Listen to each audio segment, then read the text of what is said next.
Welcome to People, Places, Planet Pod, the official podcast of the Environmental Law Institute, a nonprofit, nonpartisan organization working to ensure a healthy environment, prosperous economies, and vibrant communities founded on the rule of law. Welcome to this week's episode of the People, Places, Planet podcast. My name is Georgia Ray, and I am your regular host. Today, I am joined by one of ELI's visiting scholars, Jeffrey Peterson, who will be conducting our interview. Jeff joined ELI in 2022 with over 40 years of experience in environmental policy development and program management, with a particular focus on water issues. He is also the author of A New Coast, Strategies for Responding to Devastating Storms and Rising Seas, which provides a comprehensive assessment of the changes occurring at America's coast and offers strategies for preparing for the intensifying impacts of climate change along the coast. For today's episode, Jeff will be interviewing Susan Crawford and Robert Verchick, both of whom are noted lawyers and have new books on climate change adaptation and coastal resilience set to be published this spring 2023. Susan is the John A. Riley Clinical Professor of Law at Harvard Law School. She was previously Obama's Special Assistant to the President for Science, Technology, and Innovation Policy, and co-led the Federal Communications Commission transition team between his and the Bush administration. In April 2023, this month, she will publish her fourth book, Charleston: Race, Water, and the Coming Storm, which delves into how Charleston's legacy of slavery and racism has shaped and continues to shape the city's precarious environmental position on the coast. Robert Verchick is the Gautier St. Martin Eminent Scholar Chair in Environmental Law at Loyola University New Orleans, a Senior Fellow in Disaster Resilience at Tulane University, and the President of the Center for Progressive Reform, a nonprofit research and advocacy organization.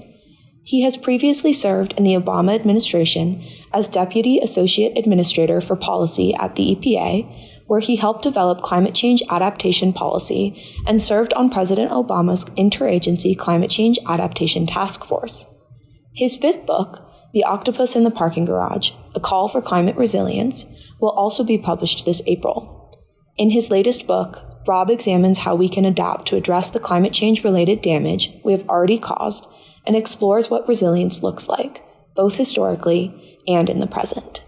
I'm going to hand the mic over to Jeff now to conduct the interview. Thank you to Jeff, Susan, and Rob for joining us today. Thank you, Georgia, and thank you, Rob and Susan. Welcome to the podcast. Let me start with a general introductory question. You both have distinguished legal careers working on a range of issues other than climate change and coastal resilience. What prompted you to turn your attention to this topic, and how did you decide that you wanted to write a book about this challenge?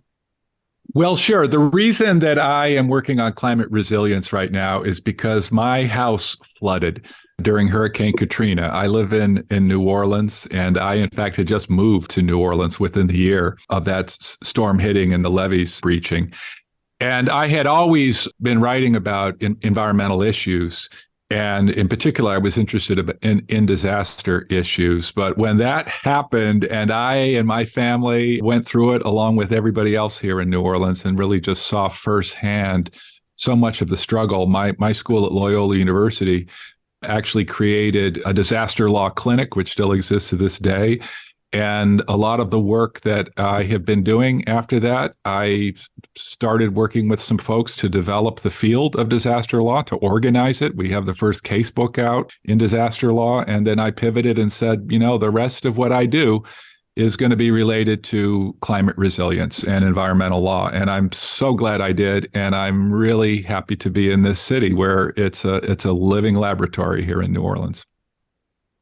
And as for me, my background for decades had been in tech policy. And there I was always trying to answer the question at any rate, what's government good for? What is the right role for government? What's the line between public and private? Where should it be?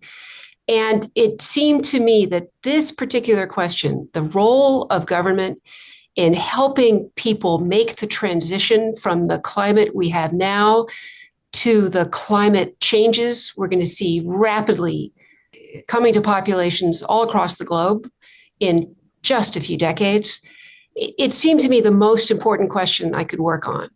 So that's what drew me to this topic. And I'm very glad to be on this podcast and looking forward to learning from you both.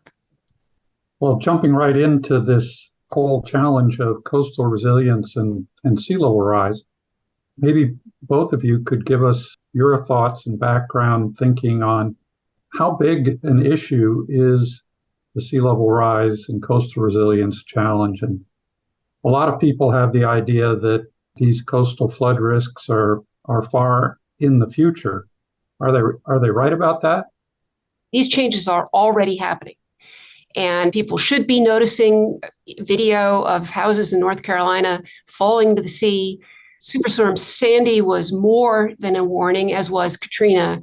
What we're facing is a phase change in climate where beginning maybe 2040, 2050, the changes in sea level rise will be accelerating so rapidly that it will be very difficult to make plans about how to adapt beginning pretty soon. I think that many Americans are capable, like all of us, of enormous self-deception and denial and boosterism, and are not paying attention to this phase change shift that's going to affect 40% of the US population, about half our GDP, and $1 trillion in residential real estate. I'll just support everything that Susan said and say that, this phase change we've known about, but I think we haven't thought about it very well until maybe very recently. I served in the Obama administration at the EPA and worked on the president's task force on climate change adaptation. And even at that time, working with 14 different agencies, from agriculture to defense to, of course, the Environmental Protection Agency and the Department of Interior, which owns almost a third of the land in the United States. I found that at that time, there was not a real appreciation, I think, for that. By 2080 or the end of the century, we are looking at, perhaps 2.5, 3 feet of sea level rise. We're not exactly sure. And if you take that and you add the changes in precipitation, which are huge in places like the Northeast in terms of the amount of downpours that are increasing, we're going to see floods on the coasts and floods on the rivers. Susan mentioned the amount of real estate, residential real estate that's at stake. Down here in the Gulf, we have estimates that by mid-century, we'll have something like $2 trillion of assets total, right, that are in danger because of sea level rise, $2 trillion worth. And the U.S. government is now estimating that the coastal flooding may launch 13 million people actually seeking new places to live on account of climate change, people who live on the coast. So 13 million people moving within the century, and they're going to be moving, inland into cities that aren't prepared for that. Well, you mentioned the disaster emergency response aspect of the challenge, and I think most Americans, when they think about climate impacts on the coast, they think of major hurricanes like Hurricane Ian that hit Fort Myers last year. And after a big storm, there is a major effort to build everything back the way it was and pretty much where it was, regardless of the risk of another storm or rising seas. Do you all feel that the disaster emergency response element of the coastal flood problem is maybe overshadowing the longer term sea level rise challenges? And do you have thoughts on how to encourage a balanced approach that would look at both of the problems together? That's a really good point. Because as with most things that human beings get involved in, we react to sudden change and we don't think so much about planning for the future. And the problem with this is that because of the climate crisis, we know that we're going to be seeing future climate threats and impacts, stronger storms, more flooding, and all the rest. But as you say, we tend to wait until something bad happens and then throw money at it and throw resources. And of course, we need to do all of those things when people are suffering. But we could save 4 times the amount of money if we avoided those kinds of impacts before they happened. And it's hard to devote resources and time to plan for something because in part you think, well, I've got, immediate needs I have to take care of, even if you're a country, right? You also think, well, I don't know how bad things might get. We don't know exactly how much sea level is going to rise, how much storms are going to increase, but we know what the direction is. And we know that it's foolish to not spend money up front to try to avoid the risks and the impacts that we can't manage. Susan, I'm interested in hearing too about, I know in your book you talk about Charleston and how at least some people in Charleston are thinking, well, we'll wait for the next storm and that's when money will be available and then we can start investing and doing something about it, which of course is the wrong incentive, right? You should be trying to plan and fix things before something bad happens. That's right. And actually, Rob, what's going on is that Charleston's just responding to the very broken systems at every level of government above them, which are focused almost totally on disaster relief. So the only way to get money into the city is to suffer disaster and then to hope that money comes your way. Jeff, you asked about whether I've seen a balanced approach anywhere. As far as I can tell, the only country in the world that is looking at both chronic inundation and storms and keeping a long-term view in mind is the Netherlands. They point out that it took 45 years after their huge 1953 storms to plan and implement their Delta Plan, their armoring of the coast. And they see that long lead time for planning plus the huge consequences of coastal flooding. And they are pretty secure in science that it's going to be at least a meter and probably 2 by the end of the century. It requires that retreat or withdrawal be on the table, that country needs to worry now about plans that might be occupying land that they'll need in the future for living to the west of the very crowded coast. And they're seeing this large potential impact of accelerating sea level rise in the form of both flooding and storms. And they're seriously talking about the need to move east. But they're the only country that's doing that. And even China keeps words about withdrawal out of their national planning. Well, you both mentioned the topic of big infrastructure. And really one of the central issues that coastal communities are facing is whether to defend the existing coastline with big infrastructure like a seawall, or whether to start that process of relocating assets to higher ground. Did the people that you talked to in writing your books consider relocation, whether voluntary or mandatory, as a realistic option? And what will it take for communities to make relocation a key part of their effort to adapt to these more severe storms and higher sea levels? Two answers to that, Jeff. When I spoke to people in Charleston, I met with many people who are thinking about leaving as individuals. There's a science journalist I interviewed in detail who said he's sold his house and he's out of there. Despite a very warm attachment to Charleston, lots of residents are quietly selling, and they're worried because houses are sitting on the market for a long time. And certainly the city leaders are saying, no, not on my watch, not going to happen.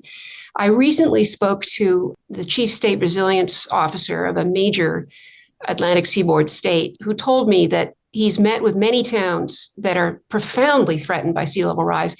And he says, we can show them maps until we're blue in the face. We can show them what the future is. And in my view, he said, it'll take repeated disasters separated by very little pause in order for people to believe that relocation is going to be necessary. I have seen some instances of communities thinking about this in serious ways. In the course of researching my book, I did another study with some folks looking at communities in the United States that, in fact, were considering relocating in total as a whole community to somewhere else. And by our count, there were something like 12 or 15 of those communities in the United States. All of them were indigenous communities. Most of them were Alaska Native villages on the coast in Alaska. A few were in Washington State. And then there's one community, the Ile de Jean Charles tribe in southern Louisiana, which is on a small sliver of an island that is about 2% what it used to be because it's sinking. And the story there is even the communities that want to move don't have the economic resources. They don't have the legal framework that would allow them to acquire space and then govern it in a way that they had previously done. So we don't have the legal infrastructure for that, and we don't have, so far, the financial infrastructure. I'll just add one other thing, because I haven't seen it much in the press, but in Louisiana, we have coastal restoration program, the largest climate resilience program, I say, in the world. It's trying to restore many of the marshes and the swamps down here, which protect people from hurricane. But there's a whole group of communities in southern Louisiana that cannot survive.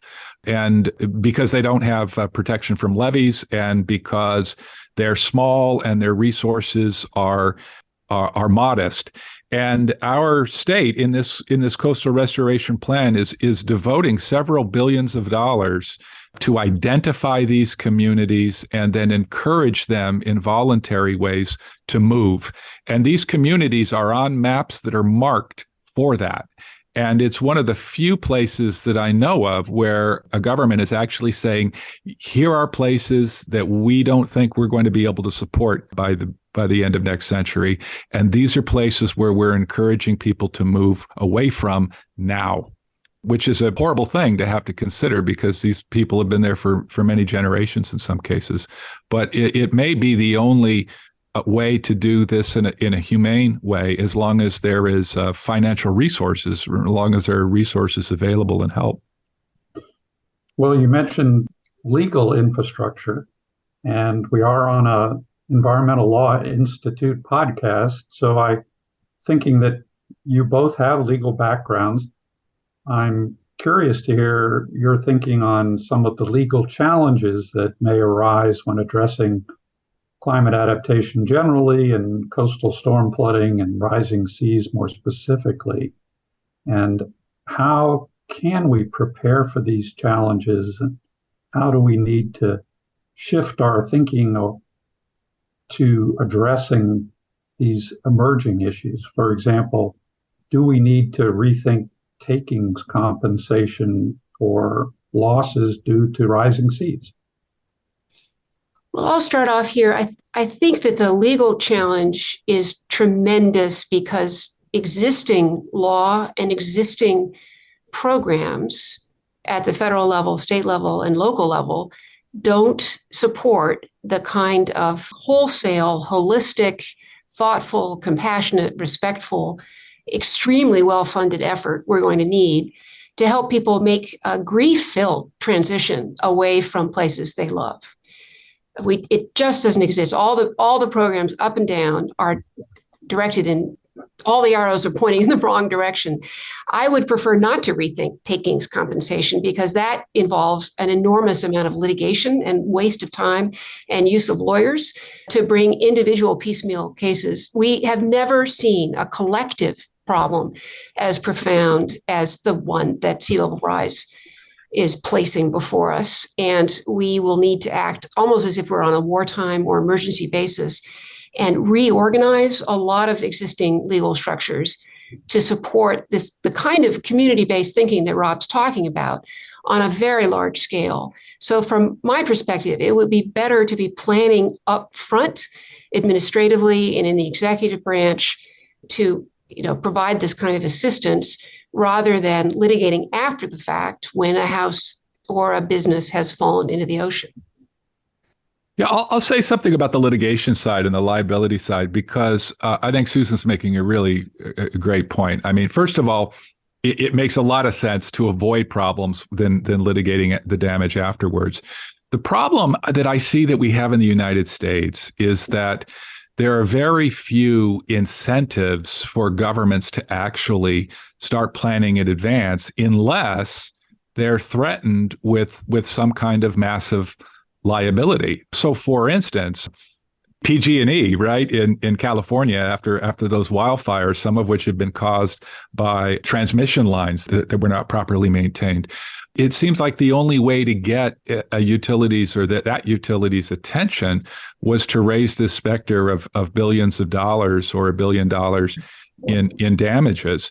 You see that, I saw that after Hurricane Katrina. I mean, the levees failed. The federal levees weren't built properly to specification. They weren't designed properly, up and down. There was all kinds of evidence for that.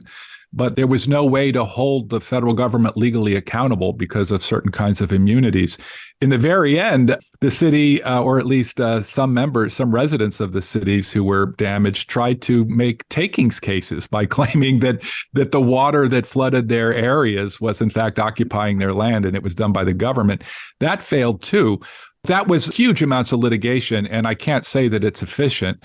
But when you don't have any way for the government to be held accountable for having done proper planning or proper construction, it's really hard. And I have to say that one of the things when I talk to city leaders that does kind of push them in the direction of wanting to be more resilient is they're afraid of being sued by residents or insurance companies or other groups that might say that they haven't provided enough protection.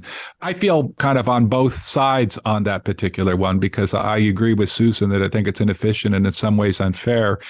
But, some cities are banking on these lawsuits as a way of bringing money in so that they can afford the resilience efforts. What we need is a federal program and state programs that are designed to provide money in streams of revenue that can be counted on, so we don't have to worry about this kind of Wild West litigation in order to treat people fairly. Well, both of your books highlight the importance of supporting communities that have been economically and socially marginalized when responding to climate change risks and events. Could you describe the social justice challenges you've seen as you were writing your books? And do you have thoughts about what can be done to assure that socially marginalized people and communities are considered in climate adaptation planning? Does the Biden Justice 40 initiative point us in the right direction here? Well, I was happy to see the economic arm of the Biden administration come out with its economic report to the president recently. Chapter 9 is all about adaptation and points out that because so many of our federal programs emphasize cost-benefit analyses as the basis on which priorities are set and funds are spent, our grim history as a country in excluding racial minorities and low-income people from housing opportunity and housing wealth creation, and often relegating racial minorities to low-lying properties, means that there are existing disparities that will be amplified by sea level rise, and especially when they're combined with things like inadequate healthcare and inadequate access to food and substandard housing stock. You add all of that up, and it's a very grim picture for underprivileged and vulnerable communities in America as the waters rise. I'm happy to see the recognition of that reality by the Biden administration. What I'm worried about is that if we get into fights about identity as the basis, as really the sole basis on which we make decisions about what is really a collective problem, it'll be very easy to undermine those efforts.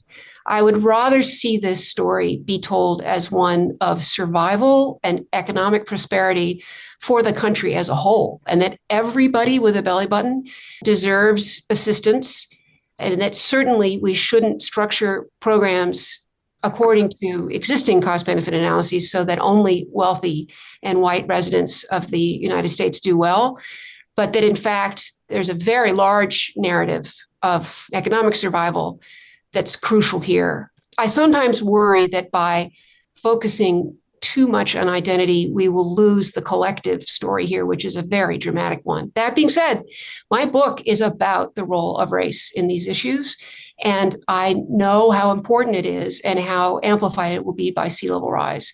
So I don't want to downplay race. What I want to suggest is that we have a risk of being marginalized if we talk only about marginalized people. Yeah, I think that this is definitely something, an issue that applies to everyone. And politically, I think we're going to have to see it that way in order to get people's attention.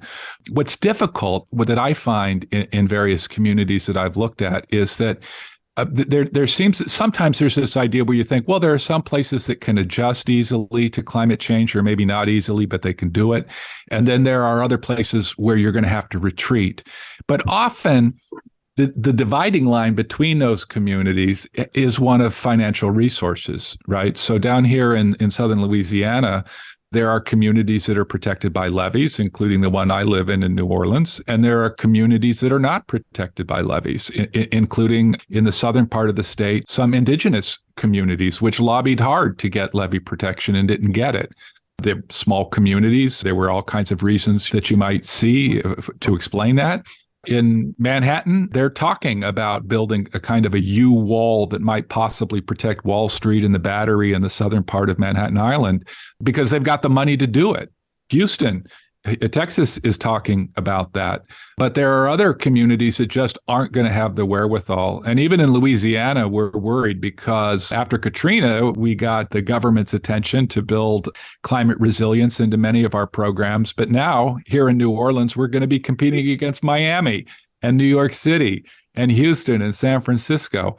And so I think it's going to be really hard because the money for restoration and protection is going to want to chase economic assets, those trillions of dollars worth of assets. And as long as you do it that way, then the people who have fewer assets are going to be the ones that aren't as protected. Well, Susan, you note that Charleston is a bellwether for other towns and cities with a future of inundation juxtaposed against little planning to ensure a thriving future for all residents. In what ways is Charleston emblematic of other coastal cities? What can other cities learn from the situation occurring in Charleston that might improve their response to rising sea levels? Charleston was founded at a time of sort of domineering colonialism, and it was founded dangerously right next to the water. And it is facing permanent chronic inundation in a matter of decades, not centuries. And the entire East Coast actually will be seeing rapidly accelerating sea level rise. That will be going 3 to 4 times faster in its speed, its velocity of change than the rest of the globe. So Charleston is emblematic in that it's like New York, like Boston, right on the water. And we'll be seeing a lot of sea level rise. It's also, though, a smaller place that allows the readers of my book to understand its geography and sort of take it all in without much effort. It's a city that tourists love to visit. So that's why I chose it as a place for this tale. All the pressures in Charleston of displacement, gentrification, lack of public planning, sort of benign paternalistic neglect of its Black residents, and a real resistance to the role of government, and a tremendous emphasis on growth above almost everything else. All of those forces are playing out in all American coastal cities, I think it's fair to say. Charleston just happens to have a particularly rich history and is, as I say, dreamt up by millions of people. So it's both emblematic, but it's also a picture in small of what's going to happen along many American coastlines, both good and bad. I think that no city on the American coast is doing a terrific job of planning ahead. They've got a terrible problem. Cities, by and large, rely on property tax to fund their police services and to make sure the streets get cleaned. And if they start worrying publicly about what's about to happen, there's a risk that property values will fall, the tax base disappears, the city perhaps has to go into bankruptcy at some point, and then it really can't afford to pay for any city services. So in a sense, cities are all stuck in this collective never land of not talking about anything beyond, say, 2045 or 2050. What I'm hoping to do with the Charleston story is quite sharply describe what is very likely to happen after the middle of the century, and to tell the story in some detail of the planning failures, the absorption with infrastructure building rather than retreat, or rather armoring rather than retreat, and the failure to plan for 90% of the population of Charleston. just as Rob just described in New Orleans, only a tiny fragment of the Charleston population would be protected by the armoring that's planned. Everybody else will be left to their own devices in the marshes.